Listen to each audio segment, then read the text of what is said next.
आज का जो लेक्चर है ये लेक्चर नंबर है 11। इसका टॉपिक का जो नेम है वो है polynomial interpolation by Gauss Jordan elimination.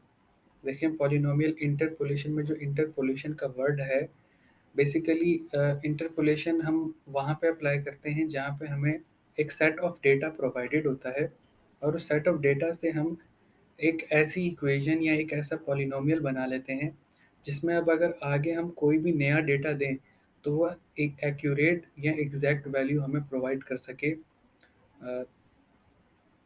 जो पिछले डेटा को भी सेटिस्फाई करती हो जिसके ऊपर हमने उस इक्वेशन को डेवलप किया। इसका मतलब क्या है वो मैं भी आपको थोड़ी देर में समझाता हूँ। पहले यहाँ पर देख लेते हैं कि पॉलिनोमियल क्या होता है।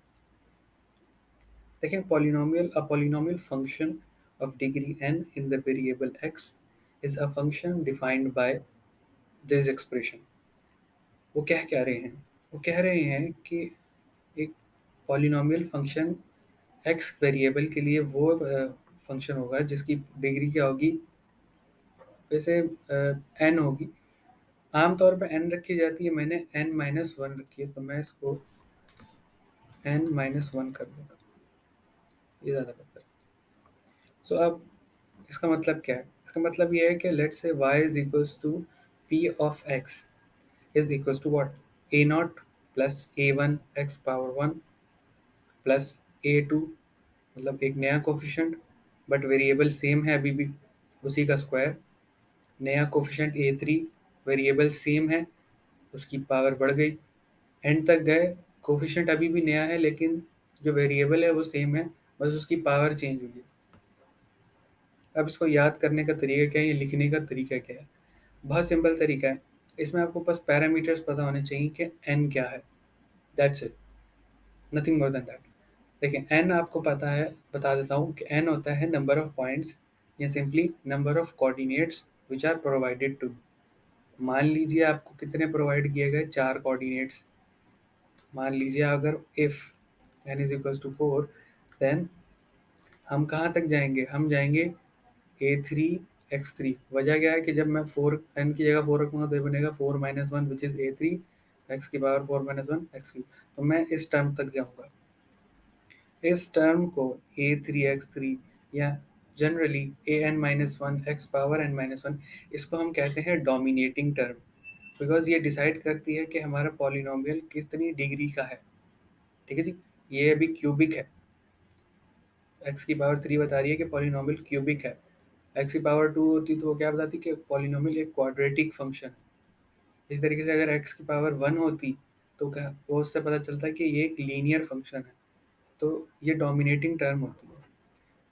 ठीक है जी, n हो गया, उस मैंने बता दिया ये आपको नंबर ऑफ पॉइंट्स होते हैं। अच्छा, होल नंबर क्या लिखा? होल नंबर का मतलब यही होता है कि मतलब इसमें ये नहीं होता कि n आपके पास नेगेटिव हो जाए या n आपके पास डेसिमल हो जाए। n will always be whole number. ठीक है जी, जैसे 4 है या 5 है या 6 है या 1 है या 2 है, इस तरीके से होता है। ना डेसिमल हो सकता है ना कोई नेगेटिव नंबर हो सकता है। ठीक है जी, इसको सिंपली पॉजिटिव इंटीजर भी कहा जा सकता है। बहरहाल, तो n हो गया, हमने बता दिया कि ये नंबर ऑफ पॉइंट्स हैं। an-1 ये लीडिंग कोएफिशिएंट कहलाता है, बिकॉज ये डोमिनेटिंग टर्म है हमारी। और ये लीडिंग कोएफिशिएंट ये भी बताता है कि हमें कितने कोएफिशिएंट्स तक जाना है। जैसे a3 तक जाना है तो मतलब a0 a1 a2 और a3 पे आके हम स्टॉप करेंगे, तो ये लीड करता है। ठीक है, अब a0 क्या है? कांस्टेंट टर्म है। मतलब ये कि अगर if I put x is equals to 0 in this expression, तो ये सब कुछ उड़ जाएगा due to zero multiplication with zero, तो ये सब तो जीरो हो जाएगा। लेकिन मेरे पास पीछे ए नॉट रह जाएगा which is a constant term. इसमें एक्स की इन्वॉल्वमेंट नहीं है, यानी इसमें वेरिएबल की इन्वॉल्वमेंट नहीं होती। ठीक है जी, तो ये कांस्टेंट टर्म होती है। अब ए नॉट बताती क्या है? ए नॉट बताएगी मुझे y intercept of graph of p. मतलब अगर मैं इन कोऑर्डिनेट्स को जब वो प्लॉट करूंगा यूजिंग दिस पॉलिनोमियल एक्सप्रेशन, तो उस पॉलिनोमियल में जो ए नॉट वाला पॉइंट है, ए नॉट वाला point where x is equal to 0, वो पॉइंट मुझे बताएगा वाई का इंटरसेप्ट। ठीक है जी, तो इसका मतलब क्या, वो मैं आपको आगे बता दूंगा एग्जाम्पल सॉल्व करके। अच्छा जी, तो आपके पास लेट से अगर आपको अगर एक पॉइंट को सेटिस्फाई करना है ना, सिर्फ एक पॉइंट को, लेट से आपको x1 वाई वन दिया हुआ है, तो आपके लिए ये सिर्फ एक एक्सप्रेशन काफ़ी है। लेकिन अगर आपके पास बहुत सारे कोऑर्डिनेट्स गिवन हैं, तो वो सारे कोऑर्डिनेट्स का सेटिस्फाई होना ज़रूरी है। उन सारे कोऑर्डिनेट्स के लिए हम एक अलग-अलग एक्सप्रेशन बनाएँगे, ठीक है जी? तो अभी क्योंकि उनके अलग-अलग अ, वेरिएबल्स की क्योंकि अलग-अलग वैल्यूज़ हो सकती हैं, एक ही पॉलिनॉमियल हम फाइंड करने लगे। तो अब इसके लिए ज़रूरी है कि ये सारे एन पॉइंट्स को सैटिस्फाई करें। तो देखें वही स्टैंडर्ड है, कोएफ़िशिएंट चेंज हो रहा है, वेरिएबल थ्रूआउट पूरी एक्सप्रेशन में सेम है, जो कोएफ़िशिएंट के सब्स्क्रिप्ट में लिखी गई चीज़ है, वही उस वेरिएबल की पावर है और एट द एंड आपके पास y1 कॉरस्पॉन्डिंग डिपेंडेंट वेरिएबल, ये डिपेंडेंट होता है, ये इंडिपेंडेंट होता है, यानी x इंडिपेंडेंट है, y डिपेंडेंट है। इसी तरीके से n पॉइंट्स तक जब हम जाएँगे तो वेरिएबल xn बन जाएगा और पावर कहाँ तक जाएगी, an-1 x पावर n-1, ठीक है जी। तो अब हम क्या करते थे, गॉसियन एलिमिनेशन को अप्लाई करने के लिए ऑगमेंटेड मैट्रिक्स बनाते थे अपने लीनियर सिस्टम का। वहाँ पे हम इन टर्म्स ऑफ कोफिशिएंट्स बनाते थे कि जो भी हमारे पास वेरिएबल के साथ कोफिशिएंट लिखे होते थे हम उसको एक मैट्रिक्स फॉर्म में लिख देते थे। यहाँ पे उल्टा हिसाब है, यहाँ पे कोफिशिएंट्स के साथ के जो वेरिएबल्स हैं हम उनको लिखेंगे बिकॉज हमें वेरिएबल्स प्रोवाइड किए गए हैं, हमें कोफिशिएंट्स फाइंड आउट करने।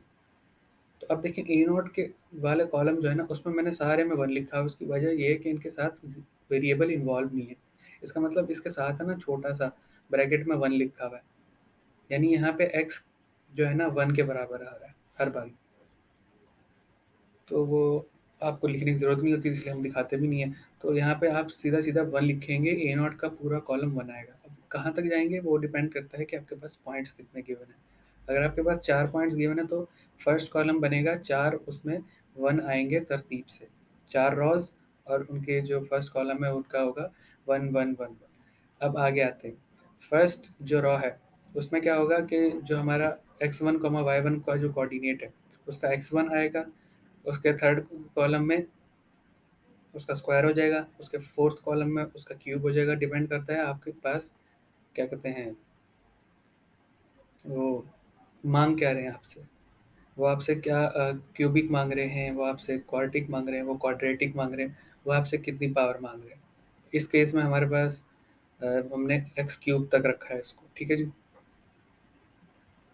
तो y1, तो इसी हिसाब से हम लोग इसको फिर तरतीब देते हैं। सेकंड रॉ के लिए x2 हो जाएगा, x2 का स्क्वायर, x2 का क्यूब, फिर y2 आएगा, ठीक है जी। तो इसको बाकायदे तौर पे मैं दिखा देता हूँ कि हम इसको सॉल्व किस तरीके से यूज़ किस तरीके से करते हैं। उन्होंने देखिए कहा हुआ है कि find a cubic polynomial whose graph passes through the points, और यहाँ पे ये 4 पॉइंट्स दिए हुए हैं। तो इसका मतलब देखें 4 क्या है हमारे पास, 4 है। तो हम लोग कहाँ तक जाएँगे, हमारा जो पॉलिनोमियल है वो इन टर्म्स ऑफ y बनेगा, वो क्या बनेगा कि ए नॉट तो है, अब 4 है, इसका मतलब n-1 विच इज़ 3। तो इसका मतलब a1 तक जाएगा, यानी कि x प्लस a2 का x प्लस a3 तक हम जाएंगे और ये स्क्वायर हो जाएगा, ये क्यूब हो जाएगा, कॉरेस्पॉन्डिंग मैचिंग करनी चाहिए। अब आ जाते हैं कि ऑगमेंटेड मैट्रिक्स किस तरीके से बनाएंगे इसका। ऑगमेंटेड मैट्रिक्स फॉर पॉलिनोमियल,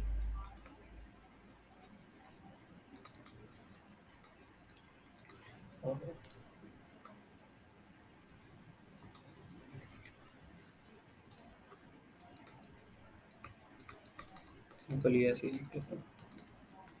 अब इसका ऑगमेंटेड मैट्रिक्स कैसे बनेगा वो मैंने आपको भी बताया कि ए नॉट वाला जो कॉलम है वो तो आपका पूरा का पूरा 1 ही बनेगा। थोड़ा बड़ा करके बना देता हूँ, क्योंकि 4 पॉइंट्स है तो 4 आपने तरतीब से 1, 1, 1 उतार दिए। अब अगला क्या होगा, x1, y1, पहली रो में x1, y1 है तो x1 का क्या क्या वैल्यू है, 1, इसका स्क्वायर क्या होगा 1, इसका क्यूब क्या होगा 1, और y1 की वैल्यू क्या है 3, x2 क्या है 2, इसका स्क्वायर होगा 4, इसका क्यूब होगा 8, और y2 की वैल्यू क्या है -2, y3 क्या है 3, इसका स्क्वायर होगा 9, इसका क्यूब होगा 27, और y3 की वैल्यू क्या है -5। अच्छा, x4 की वैल्यू क्या है, x4 की वैल्यू है 4, इसका स्क्वायर होगा 16, इसका क्यूब होगा 64, और इसका जो y4 है विच इज़ 0। अब आपको पता है कि हम इस तरीके के मैट्रिक्स को हमें सॉल्व करना बखूबी तरीके से आता है। एलिमेंट्री ऑपरेशंस अप्लाई करेंगे, ठीक है जी। और फिर हम मैच करेंगे इसको गाउसियन एलिमिनेशन की प्रॉपर्टीज़ के साथ, तो हमें पता चल जाएगा। अब गाउसियन एलिमिनेशन की प्रॉपर्टीज़ हमें क्या बताती हैं कि जो फर्स्ट रो का जो लीडिंग वन है, या किसी भी रो का जो लीडिंग वन है, उसके नीचे वाले सारे एलिमेंट्स ज़ीरो बनाने हैं आपको। तो मैं क्या करता हूँ कि मैं R2 में से माइनस करवाता हूँ R1, R3 में से माइनस करवाता हूँ R1, R4 में से माइनस करवाता हूँ R1। ठीक है जी। तो मैट्रिक्स मेरे पास क्या बनेगा? तो देखिए फर्स्ट रो तो आपकी सेम रहेगी, बिकॉज हमने उस पर तो कोई ऑपरेशन अप्लाई ही नहीं किया ना, तो उसको तो मैं सेम टू सेम ऐसे ही उतार रहा हूँ। अब दूसरी में क्या, 1 - 1 0, 2 - 1 1, 4 - 1 3, 8 - 1 7, -2 - 3 - 5, 1 - 1 0, 3 - 1 2, 9 - 1 8, 27 - 1 26, -5 - 3 -8, 1 - 1 0, 4 - 1 3, 16 - 1 15, 64 - 1 63, 0 - 3 -3।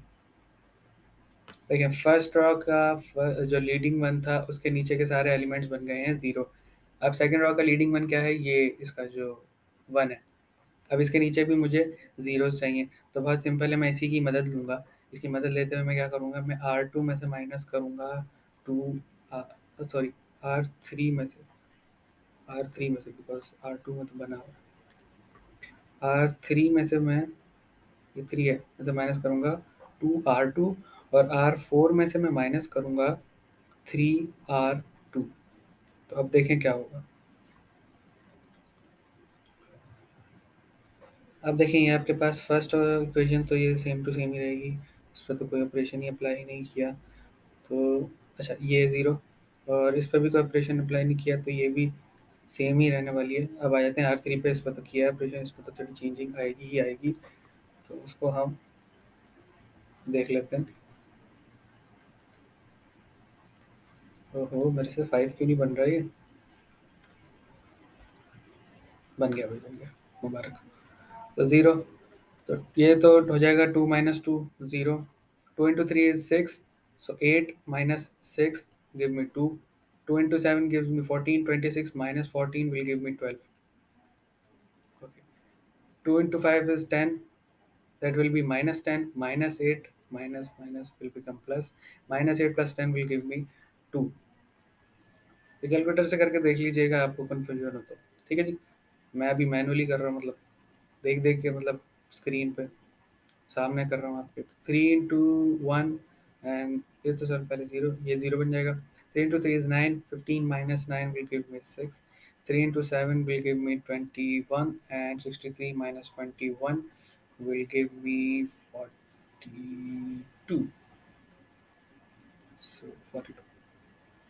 और ये क्या हो जाएगा, 3 × 5, this will give me 15, and it will become plus, तो -3 + 15 + 12। हो सकता है कोई मिस्टेक हो, मुझे कमेंट सेक्शन में बता दीजिए। अच्छा जी, अब देखें थर्ड रॉ का, देखें सेकंड रॉ के लीडिंग वन के नीचे सारे एलिमेंट जीरो हो गए, मुबारक हो। थर्ड रॉ का लीडिंग वन ये है, इसको वन बनाना पड़ेगा। सो सिंपली हाफ से मल्टीप्लाई कर दीजिए R3 को। ठीक है जी।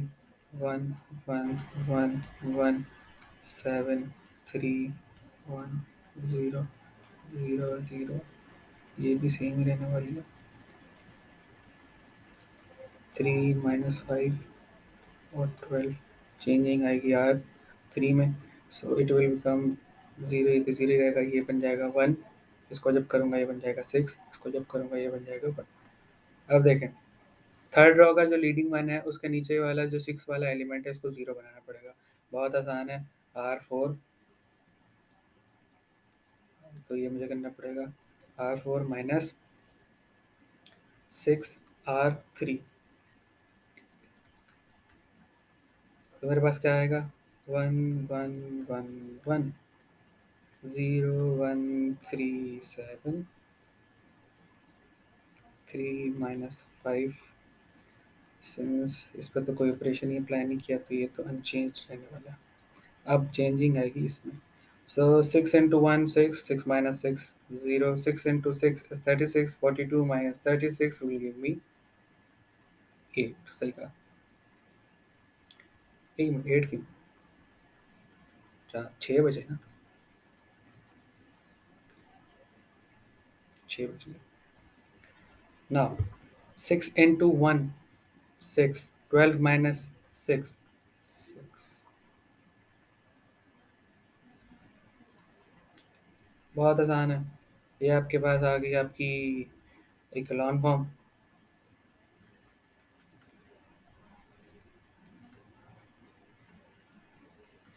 अब आपको पता है कि ये सबसे पहले आपको क्या करना पड़ेगा। तो यहाँ से देखें आपके पास सीधा सीधा बन रहा है A3 आपके पास क्या बन रहा है 1, क्योंकि 6 और 6 कैंसिल हो जाएंगे। ये आपको बता रहा है A3 आपका 1 आया। ये आपको क्या बता रहा है? ये आपको बता रहा है कि आपका A2 बराबर आया है 1 minus 6, A3 equals to 1 minus 6 into 1 is equals to -5। ठीक है जी। ये आपको क्या बता रहा है कि आपका A1 जो है ये बराबर आया है -5 -7 A3 -3 A2। अगर मैं ये सारी वैल्यूज़ रखूँ तो -5 -7 -5 -7 -15, तो ये हो जाएगा -20 -27। ऐसे ही है ना। और ये आपको बता रहा है कि आपका A0 आएगा 3 minus A3 minus A2 minus A1, which is nothing but 3 minus 1 minus 5 minus 27। ये प्लस हो जाएंगे।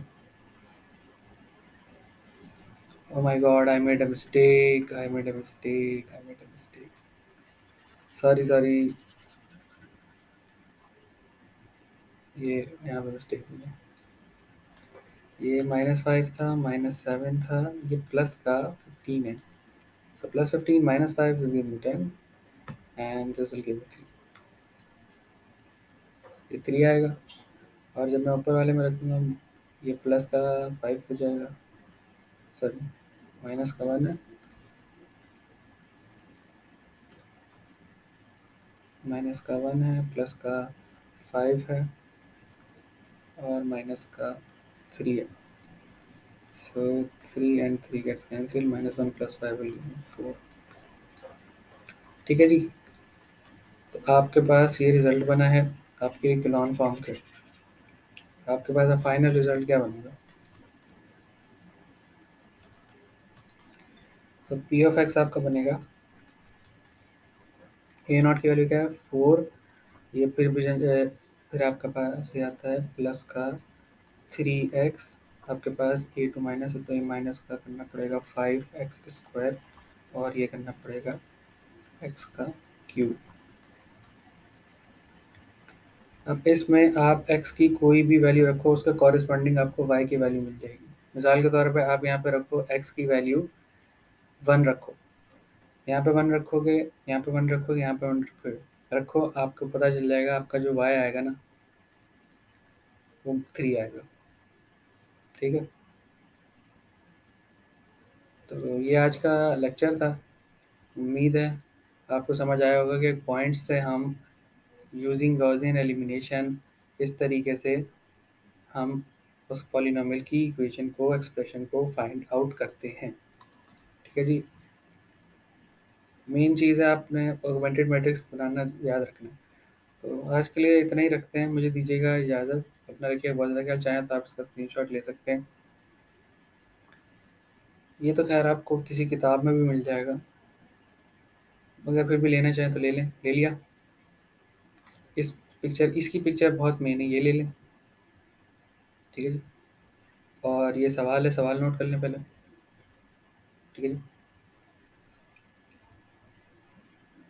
अभी ये इसका सॉल्यूशन है और ये इसका आंसर है। इसका ग्राफ कुछ ऐसे बन जाएगा।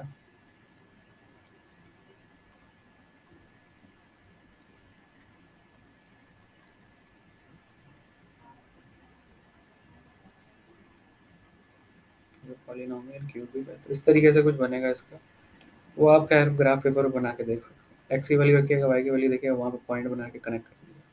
मुझे दीजिएगा इजाज़त, मैं रखिएगा बहुत ज़्यादा ख्याल। अल्लाह हाफ़िज़।